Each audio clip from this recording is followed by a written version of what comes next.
मैंने 1954 के drug and magic act को सुप्रीम कोर्ट में चैलेंज किया और माननीय सुप्रीम कोर्ट ने हमारी याचिका पे केंद्र सरकार को नोटिस जारी किया है। 4 सप्ताह के अंदर जवाब मांगा है। हमने कहा है कि जो 1954 में एक्ट बना है ये पूरी तरीके से अब आज की परिस्थितियों में बेकार हो चुका है। अब इसकी ज़रूरत नहीं है, इसको बदलना ज़रूरी है। ये जिस कार्य के लिए बना था वो कार्य तो हो नहीं रहा है। हाँ, इसके दुष्परिणाम ज़रूर दिखाई दे रहे हैं। ये कानून बना था क्वैक को, नीम हकीम खतरेजान को रोकने के लिए, और ये कानून आज तक नीम हकीम खतरेजान को रोक नहीं पाया। लोग फर्जी डॉक्टर बन के आज भी झोला छाप अपना काम कर रहे हैं। हाँ, दूसरी तरफ इस कानून ने क्या किया है कि जो भारतीय पैथी है, नेचुरोपैथी, आयुर्वेद, होम्योपैथी, सिद्धा, यूनानी, उसको कंट्रोल किया है। इसमें 54 बीमारियों की लिस्ट दी हुई है। उन बीमारियों का इलाज एलोपैथी में भी है, उन बीमारियों का इलाज नेचुरोपैथी में भी है, उन बीमारियों का इलाज होम्योपैथी में भी है, उन बीमारियों का इलाज सिद्धा और यूनानी में भी है। लेकिन ये कानून कहता है कि एलोपैथी के, नेचुरोपैथी के, होम्योपैथी के, सिद्धा, यूनानी के डॉक्टर अपने क्लिनिक के सामने बोर्ड पर लिख नहीं सकते कि हाँ, हम इन बीमारियों का इलाज कर सकते हैं। ये कानून केवल MBBS डॉक्टर को ये छूट देता है कि वो अपने क्लिनिक के बाहर, अपने ऑफिस के बाहर, अपने नर्सिंग होम के बाहर बोर्ड लगा के कह दें कि हाँ, हम इन बीमारियों का इलाज कर सकते हैं। वो लेकिन नेचुरोपैथी के डॉक्टर, आयुर्वेद के डॉक्टर, होम्योपैथी के डॉक्टर और ऐसी बहुत सारी बीमारियां जो योग प्राणायाम से ठीक हो जाती हैं, उन लोगों को ये छूट मिली नहीं है कि हाँ, वो लोग कर सकें। अब बीमारियाँ भी कैसी कैसी, ये कानून ये कहता है कि इवन बुखार का भी जो आयुर्वेद के डॉक्टर हैं, जो नेचुरोपैथी के डॉक्टर हैं, जो और होम्योपैथी के डॉक्टर हैं, ये अपने क्लिनिक के सामने ये भी नहीं लिख सकते कि हम बुखार का इलाज करते हैं। ये कानून ये कहता है कि चाहे वो ग्लूकोमा हो या दिल की बीमारी हो, ब्लड प्रेशर हो, हिस्टीरिया हो, इन बीमारियों के बारे में कोई भी जो भारतीय पैथी है, जो इंडियन हेल्थ केयर सिस्टम है, उसमें कोई क्लेम कर ही नहीं सकता है कि हाँ, हम इन बीमारियों का इलाज कर सकते हैं। मोटापा का सबसे बढ़िया इलाज नेचुरोपैथी में है, आयुर्वेद में है, योग प्राणायाम में है। लेकिन जो हमारे आयुर्वेदाचार्य हैं, जो हमारे वैद्य हैं, जो हमारे BMS डॉक्टर हैं या BHMS डॉक्टर हैं, वो अपने क्लिनिक पे ये नहीं कह सकते हम मोटापा का इलाज कर सकते हैं। क्यों? क्योंकि ये कानून 1954 में बना और उसके बाद बदला ही नहीं गया। आज तक इस पर रिसर्च ही नहीं हुआ। इसी तरीके से नपुंसकता, बाजपन, TB, ट्यूमर, अल्सर, इन बीमारियों का इलाज भी आयुर्वेद में भी है, होम्योपैथ में भी है, सिद्धा में भी है, यूनानी में भी है। लेकिन ये कानून कहता नहीं, केवल MBBS डॉक्टर ही इन बीमारियों को अपने क्लिनिक के बोर्ड पर लिख सकते हैं, इलाज करने की बात कर सकते हैं, बाकी लोग नहीं कर सकते। और इसी का परिणाम है कि कभी पतंजलि को नोटिस आता रहता है, बाबा रामदेव कहते हैं भाई हम इन बीमारियों का इलाज करते हैं, उनको नोटिस आ जाता है। इसी तरीके से हिम्स में है, और भी भारत में बहुत सारे हॉस्पिटल हैं जो इन बीमारियों का इलाज करते हैं, और वहाँ वो जब कहते हैं कि हम इन बीमारियों का इलाज कर रहे हैं तो उनको नोटिस आनी शुरू हो जाती है। नोटिस क्यों आ रही है? क्योंकि ये कानून आज तक बदला ही नहीं गया, कभी एक्सपर्ट कमेटी बनाई नहीं। हमारे देश में आयुष मंत्रालय हो गया, लेकिन इस कानून के कारण आयुष के साथ भेदभाव हो रहा है। हमारे देश में नेशनल योगा कमीशन बन गया, हमारे देश में पूरी दुनिया योगा डे मनाने लग गई, हमारे देश में नेशनल आयुर्वेदा कमीशन बन गया, नेशनल होम्योपैथिक कमीशन बन गया, सब कुछ हो गया। अलग से आयुष मंत्रालय बन गया, अलग से आयुष डॉक्टरों को रिकॉग्नाइज किया जाने लग गया। इसके बावजूद ये कानून केवल और केवल MBBS डॉक्टर को ही रिकॉग्नाइज करता है।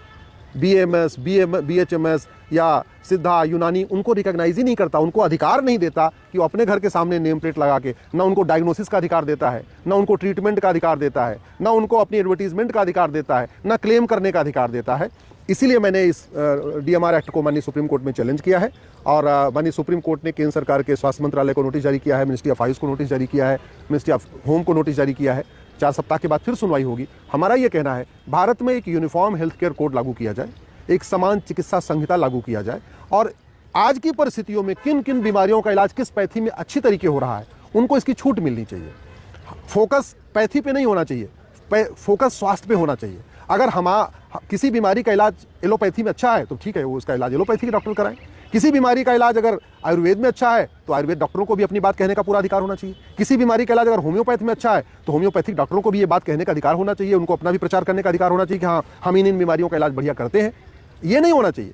कानून बना था क्वैकरी रोकने के लिए, कानून बना था नीम हकीम खतरेजान को रोकने के लिए, कानून बना था चंगाई सभा रोकने के लिए, कानून बना था कि भाई फर्जी कोई दावा न कर सके रोकने के लिए, और ये कानून उसको तो रोक नहीं पा रहा है। पंजाब में खूब पूरे चंगाई सभा हो रही है, पूरे देश में काला जादू अंधविश्वास अभी भी फैला हुआ है, ये कानून रोक नहीं पा रहा है। पूरे देश में अभी भी कहते हैं हम तुझे कैंसर का इलाज कर देंगे, ये कर देंगे, और घुट्टी पिला पिला के और दवा दे दे के और केवल झाड़ फूक करके इलाज कर देंगे। ये कानून उनके ऊपर प्रतिबंध लगा नहीं पाया। हाँ, ये इस कानून ने क्या किया है, जो बाकायदा 4 साल 5 साल का कोर्स करके BMS डॉक्टर आ रहे हैं, BHMS डॉक्टर आ रहे हैं, नेचुरोपैथी के डॉक्टर आ रहे हैं, होम्योपैथ के डॉक्टर आ रहे हैं, सिद्धा, यूनानी के डॉक्टर आ रहे हैं, उनको ये प्रतिबंध लगाता है।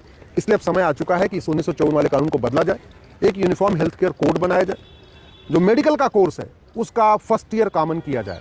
जैसे इंजीनियरिंग आप सिविल इंजीनियरिंग से करिए, मैकेनिकल से करिए, कंप्यूटर से करिए, किसी से करिए, IIT से करिए या NIT से करिए, फर्स्ट ईयर कॉमन होता है। ऐसे ला आप कहीं से भी करिए, 5 साल का कोर्स करिए या 3 साल का कोर्स करिए, फर्स्ट ईयर आपका कॉमन होता है। MBA आप मार्केटिंग से करिए, HR से करिए, फाइनेंस से करिए, किसी से करिए, फर्स्ट ईयर आपका कॉमन होता है। वैसे मेडिकल का कोर्स भी इंटीग्रेटेड शुरू करना चाहिए, फर्स्ट ईयर कम से कम कॉमन होना चाहिए। फोकस पैथी के ऊपर नहीं होना चाहिए, फोकस इंसान के ऊपर होना चाहिए, फोकस बीमारी के ऊपर होना चाहिए। और आज की डेट में जब इतना हम एडवांस हो चुके हैं, इतना रिसर्च हो चुका है, आयुर्वेद के ऊपर इतना बड़ा रिसर्च हो चुका है, कितने सारे आयुर्वेद के रिसर्च सेंटर खुल चुके हैं, कितने होम्योपैथ की रिसर्च एडवांस हो चुकी है, फिर ऐसे में भेदभाव करना, पैथियों में भेदभाव करना, ये बिल्कुल ठीक नहीं है। जो भारत की पैथी है ये कानून उसको अलाउ करता ही नहीं। आयुर्वेद हमारी पैथी है भारत की, ये कानून कहता नहीं आयुर्वेदिक डॉक्टर इन भी जो 54 बीमारियों की लिस्ट इसमें दी हुई है उसके बारे में इलाज करने का क्लेम ही नहीं कर सकते। होम्योपैथी हमारी पैथी है, सिद्धा हमारी पैथी है, यूनानी हमारी पैथी है, नेचुरोपैथी हमारी पैथी है। और ऐसे बहुत सारी बीमारियों का इलाज नेचुरोपैथी में बहुत बढ़िया है, जहाँ आहार चिकित्सा के जरिए, जल चिकित्सा के जरिए, सूर्य चिकित्सा के जरिए, प्राणायाम के जरिए और योग के जरिए बहुत सारी बीमारियां ठीक हो सकती हैं। लेकिन और डॉक्टर भी बाकायदा क्वालिफाइड है, डॉक्टरों ने बाकायदा कोर्स भी किया है, फिर भी ये कानून कहता है कि वो लोग इस पर क्लेम नहीं कर सकते। जब बाबा रामदेव अपने योग शिविर में कहते हैं हम फला बीमारियों का इलाज करते हैं, उनको नोटिस आ जाता है। ऐसे हिम्स भैया है और भी देश में अलग अलग क्लिनिक चल रहे हैं, वहाँ पर जब वो कहेंगे उस पर तुरंत प्रतिबंध आ जाता है। दुर्भाग्य देखिए, एक योजना है उसका नाम है आयुष्मान भारत, कार्ड का नाम है आयुष्मान भारत, और आयुष्मान भारत से आप आयुष का इलाज ही नहीं करा सकते। तो ये जो 4-5 विकृतियां हैं, पहली बात तो डॉक्टर का मतलब केवल एक पैथी नहीं होनी चाहिए, डॉक्टर का मतलब सभी पैथियों को एक बराबर सम्मान मिलना चाहिए। दूसरा, एक समान चिकित्सा संहिता लागू करनी चाहिए। आयुष्मान कार्ड के अंतर्गत सबको इलाज कहीं पर भी जाके अपना इलाज करने की परमिशन होनी चाहिए। अभी आप आयुष्मान कार्ड के जरिए केवल आपके एलोपैथी में इलाज करा सकते हैं, होम्योपैथी में इलाज नहीं करा सकते, नेचुरोपैथी में इलाज नहीं करा सकते।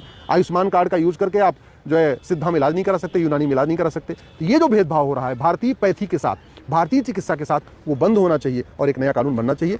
मुझे बड़ी खुशी है कि माननीय सुप्रीम कोर्ट ने इस पर नोटिस जारी कर दिया है। केंद्र सरकार को नोटिस जारी हुआ है, मिनिस्ट्री ऑफ हेल्थ को नोटिस जारी हुआ है, मिनिस्ट्री ऑफ आयुष को नोटिस जारी हुआ है, मिनिस्ट्री ऑफ होम को, मिनिस्ट्री ऑफ फाइनेंस को नोटिस जारी हुआ है। 4 सप्ताह के बाद फिर सुनवाई होगी। मैं आशा करता हूँ ये अंग्रेजों का जो कॉपी पेस्ट किया हुआ कानून ये खत्म होगा और भारत में एक यूनिफॉर्म हेल्थ केयर कोड लागू होगा, एक समान चिकित्सा संहिता लागू होगी। और भारत की जो पैथी है, योग, आयुर्वेद, नेचुरोपैथी, सिद्धा, यूनानी, इसके साथ जो सौतेला व्यवहार हो रहा है, इसके साथ जो थर्ड क्लास का व्यवहार किया जा रहा है, वो व्यवहार बंद होगा। और भारत में फोकस पैथी पे नहीं होगा, भारत में फोकस चिकित्सा के ऊपर होगा, भारत में फोकस स्वास्थ्य के ऊपर होगा। अभी पूरा का पूरा फोकस पैथी पे हुआ है। कानून एक पैथी को प्रमोट कर रहे हैं और दूसरे पैथी को डिमोट कर रहे हैं, उनको खत्म करने की कोशिश कर रहे हैं।